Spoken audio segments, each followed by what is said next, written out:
You do it without noticing. Tonight, before you leave the house, you'll catch your reflection in a dark window or a phone screen, and in half a second, without deciding to, you'll judge the face looking back. Too tired. Not bad. Fix the hair. That instinct is older than language, older than farming, older than your species being the only humans left. But 60,000 years ago, that same instinct wasn't about vanity. It was a death sentence you handed to other people. Because a beautiful face wasn't pretty, it was information. It told you who would live through the winter, who would survive giving birth, and whose children would rot from a fever before their first summer. Read a face wrong, choose wrong, and your entire bloodline ended in a single generation. They were doing complex threat assessment with their eyes, and they didn't even know it. The dangers hiding inside a handsome jaw or a soft body were real. Starvation, plague, a birth that killed both mother and baby. And here's the part that'll follow you around. The exact things they found attractive are still running inside you right now, and once you see what they were really measuring, you'll never look at your own reflection the same way again. Start with the thing you notice first. Symmetry. You find symmetrical faces attractive. So did they.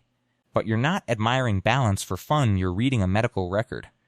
A face grows symmetrically only if nothing goes wrong. No serious infection, no starvation, no parasite load during the years the skull is forming. Every disease that hit a child in the ancient world left a tiny dent in that symmetry. Researchers call these dents fluctuating asymmetry. And studies going back to Randy Thornhill and Stephen Gangestad in the 1990s found the same thing over and over. The more symmetrical the face, the healthier the person tended to be underneath it. So when an ancient human looked at a symmetrical face across the fire, their eyes were running a health scan. Attractive didn't mean nice to look at.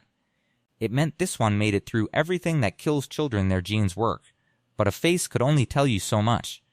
To really stand out, ancient humans did something you still do every single morning. In Blombo's cave on the southern coast of South Africa, archaeologists found a toolkit, abalone shells, grinding stones, and bone tools used to mix and store red ochre paint. It's roughly 100,000 years old. The oldest known cosmetics lab on Earth. They ground red pigment. They mixed it. They wore it on their skin. Why red? Because red is the color of blood, of health, of flushed living skin. Smearing it on your body was a broadcast, I am vital, I am strong, look at me. The first makeup wasn't decoration, it was advertising, and the product being sold was survival. And here's the twist, you didn't expect. This wasn't primitive scribbling by dim cavemen. Making that paint took a recipe, planning, and abstract thought. These people were as intelligent as you are. They just aimed that intelligence at the same problem you aim yours at in the mirror. How do I look like someone worth choosing?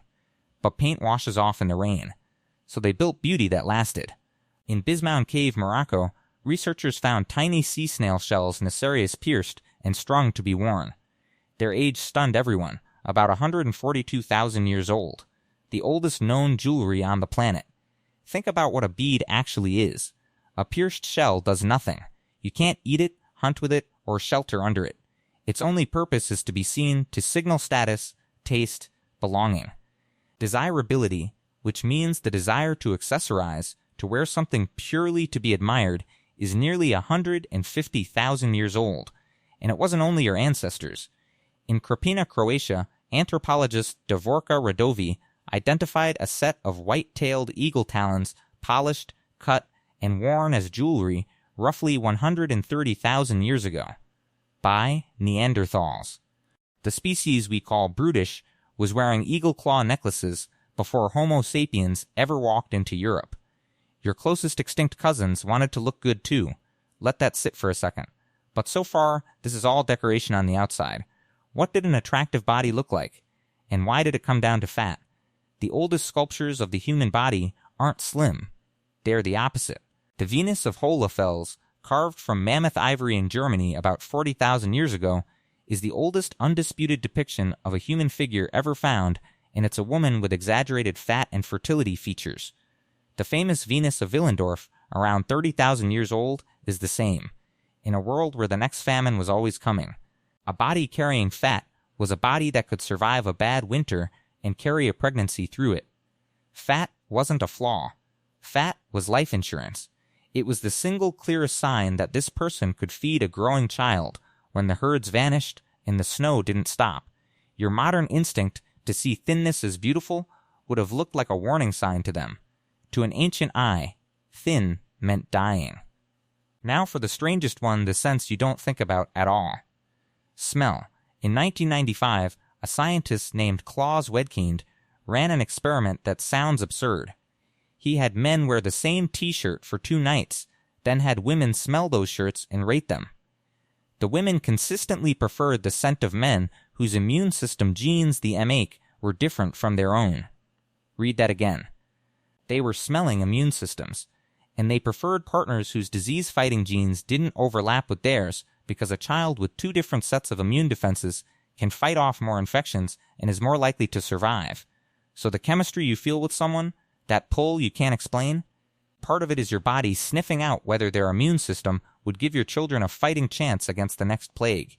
Ancient humans couldn't name a single gene, but their noses were already running the calculation, thousands of years before anyone understood why.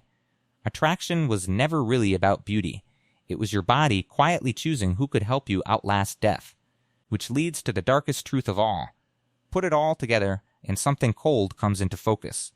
Symmetry scored your childhood diseases. Skin and paint scored your vitality. Body fat scored your odds against famine. Scent scored your immune system. Every attractive trait was a number in a survival ledger, a readout of how likely you were to live and reproduce. Which means ugly, in the ancient world, wasn't an insult. It was often a diagnosis. An asymmetric face, pale sickly skin, a wasting body, these were the marks of someone the world had already started to take. And other humans, needing to bet their own children's lives on the right partner, read those marks and turned away. That's the brutal engine underneath every love story in human history. Beauty was the visible edge of a life or death sorting that ran for hundreds of thousands of years, generation after generation, with no mercy and no appeal. And you exist because in every single one of those generations, your ancestors were the ones who got chosen. You are the winning streak. So tonight, when you catch your reflection in that dark window and your mind fires off its half-second verdict, too tired, not bad, fix the hair, remember what that instinct actually is. It's not vanity. It's a 90,000-year-old survival test, still running, still scanning, still trying to keep your bloodline alive. We didn't invent beauty. We inherited a weapon our ancestors used to survive, and forgot it was ever a weapon at all.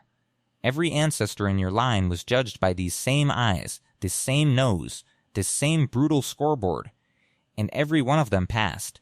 You are the descendant of 100,000 years of people who were, by the only measure that ever mattered, attractive enough to survive.